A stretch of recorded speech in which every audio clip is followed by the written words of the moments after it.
Hello, my name is George Tasca. I'm the Research Chair in Psychotherapy Research at the University of Ottawa and at the Ottawa Hospital. I'm going to be talking about the findings of a survey conducted by the Psychotherapy Practice Research Network, in which we surveyed practicing clinicians and asked them what their research priorities were for psychotherapy research. Over 1 million Canadians have used psychotherapy in the past year, and psychotherapy is very effective in reducing mental health problems and improving functioning. Psychotherapy is likely as effective as medications for depression in the short term, for example, and very likely more effective than medications for depression in the long term. Psychotherapy is also effective for a number of mental health conditions.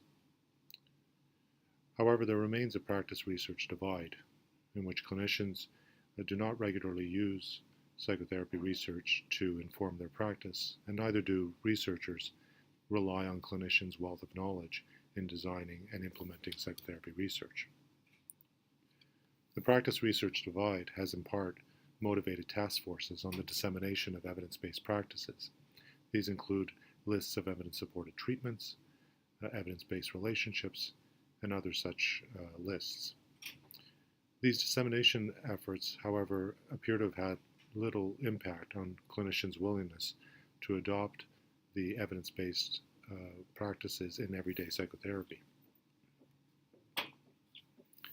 Part of the problem is the approach taken is one of dissemination and not translation.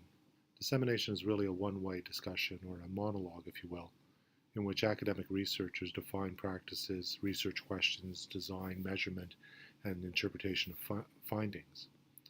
Researchers, in effect, define what is evidence-based practice, with little input from clinicians who are the ones with the wealth of knowledge.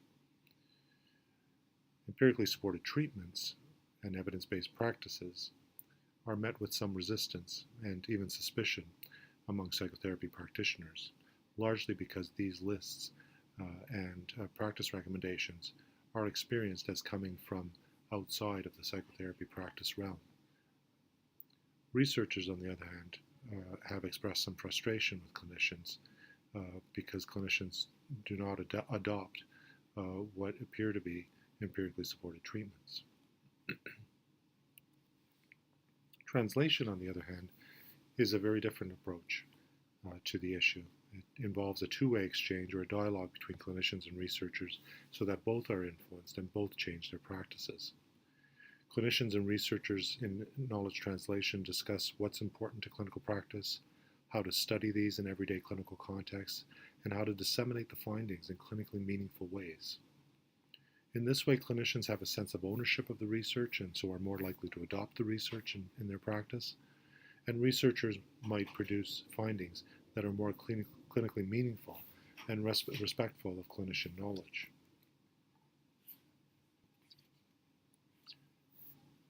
The Psychotherapy Practice Research Network is one approach to dealing with the practice research divide from a knowledge translation perspective.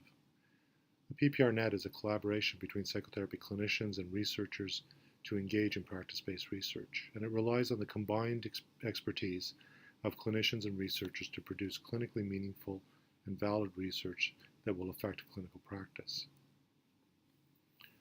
And so one of the questions we asked early on was, what do clinicians want from research? We then undertook to define psychotherapy research priorities that are important to clinicians, to use these priorities to develop research programs and research projects in which both clinicians and researchers will lend their expertise to researching these priorities that are primarily defined by clinicians. In this way, this is a participatory action research model in which the constituency, clinicians, define the research agenda and rely on researcher expertise to implement the research agenda. To start this off, we had a conference in 2012 in which over 100 participants attended, 82 of which were clinicians, and these are some of their demographics. During that conference, we ran 10 focus groups of 8 participants each, led by a facilitator and a recorder who were part of the PPRNet. The focus groups were audio recorded and notes were taken. And one of the primary questions we asked was, what practice-based psychotherapy research or research theme would help you be a better clinician, or what would help your clients to improve? We did a qualitative analysis of the focus groups in which 3 coders went through and developed themes and categories from the focus groups. We used the focus group themes to develop survey items. In fact, we had a team of 7 researchers and clinicians developing survey items, and we came up with 41 items that were later reviewed and refined by a separate network reference group of 6 clinicians. The items represented major themes of psychotherapy research identified by clinicians as important to their practice. The stem of each item read, how important is it to you to have practice-based research on whatever the theme was? We conducted an online survey from November 2013 to January 2014. Over 1,000 individuals responded to the survey. And these are some of the demographics, which are very similar to demographic data of clinicians throughout North America and Europe. They were an experienced group, primarily in private practice, and because of the nature of the survey, many of them in this survey were Canadian. We were primarily interested in the top 10 items because these items would direct our efforts at psychotherapy research. And these are the top 10 items. Understanding the mechanisms of change in psychotherapy was the top item. This, in fact, was endorsed as very or extremely important by almost 90% of the sample. The therapeutic relationship was the second. Psychotherapists' use of reflection to improve their clinical practice. Methods to effectively train psychotherapists was fourth. Problems in the therapeutic relationship, such as ruptures and repairs of the alliance, was fifth. Tailoring psychotherapy to client expectations and motivations was sixth. Client symptoms and characteristics was seventh. Psychotherapist training and professional development was eighth. Common factors like the alliance, empathy, client expectations was ninth. And psychotherapists reflecting on their own internal experience during therapy, or countertransference, if you will, was 10th. These were the top 10 items as identified by clinicians as potentially important research areas that would affect their practice. We were also interested in the bottom 10 items on our list because these clearly were areas that clinicians were not interested in. Stigma related to mental illness, regular standardized client self-reported feedback and the effect on psychotherapy process, matching therapy or therapists to client characteristics, incorporating new technologies in psychotherapy and the effects on outcomes, training other healthcare professionals, psychotherapists' use of regular standardized feedback, using manualized psychotherapies, adherence to manualized psychotherapies, and the practice of matching client and therapist characteristics. These were the bottom 10 items. We took another approach to looking at these 41 items and to try to group them in a meaningful way. And we did this statistically with something called a principal components analysis, which produced 9 components or factors. And these are the factors that came up. The top grouping of items had to do with the therapeutic relationship and mechanisms of change. The second grouping of items had to do with therapist factors. Training and professional development came in third, and client factors came in fourth. Barriers to accessing psychotherapy and stigma were in the middle of the pack, and at the bottom were items related to technology and adjunctive interventions, progress monitoring, matching clients to therapists or therapy, and treatment manuals at the bottom.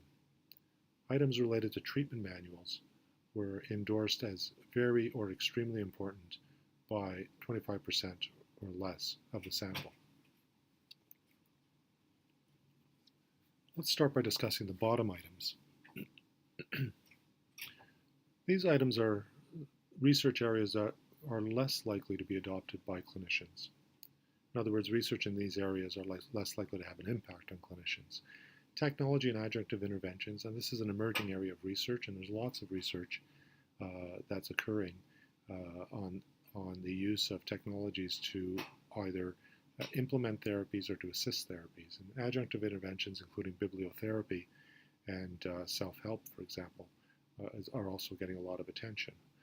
Despite the research attention it's getting, clinicians are saying that they are less likely to adopt this research. Progress monitoring and feedback, again, another very hot topic in psychotherapy, but also a topic that clinicians are indicating that they're not too interested in.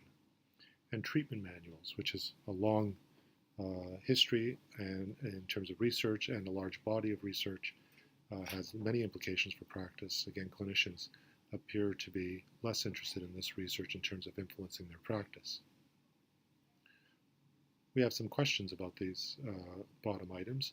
Are these items or areas perceived as external to the clinician, imposed by researchers or third-party payers or clinic administrators? It's quite possible that clinicians experience these research areas in that way, and so are less likely to participate in these research themes. The top items are particularly interesting, and as I said, are items that we are looking to guide Psychotherapy Practice Research Network research. Now, there's a large body of research on therapeutic relationships, therapist factors, and client factors. Now, the question is, are clinicians aware of this research, or do clinicians not have access to this research? We're not sure. There's a lack of support to implement this research in practice, perhaps. Is there a lack of educational opportunities to look at these factors in terms of influencing research? These are good questions, and we're going to ask our clinician colleagues about these shortly. Now, there is little research on training and professional development in psychotherapy. There's some good research on methods of medical education, but not on psychotherapy professional development. And so this could be a potentially fruitful area for clinicians to be involved and to have input into research. Our goal over the coming weeks and months is to hold several focus groups with clinicians and to ask them some of these questions, what the particular needs are with regard to these top items, what the role of these top items could be, what some questions could be, and how to implement these in a research program. The Psychotherapy Practice Research Network has over 600 members now, mostly clinicians who have an interest in practice-based research. I write a monthly blog that provides synopses of the most current research in order to make research findings accessible to clinicians. The blog can be found at www.pprnet.ca. As I indicated earlier, the survey results are going to be used to direct practice-based research, in which clinicians define the research themes that are important to their practice. And we're going to engage in specific research on training and professional development in psychotherapy. And the reason why we might focus on this area is because it addresses a number of issues pertinent to practicing clinicians, especially the issue of isolation in private practice. Some of the questions we might ask are, does participation in a PPRNet study on professional development enhance the uptake of psychotherapy research? Does it improve reflection on one's own internal experiences? Does it increase the recognition and repair of alliance ruptures? These are all top items, along with the professional development items. As I said, we're going to be conducting focus groups to help us understand these findings, and we will also be inviting clinicians to identify themselves as collaborators for future grant proposals. I'd like to encourage you to join the Psychotherapy Practice Research Network at www.pprnet.ca.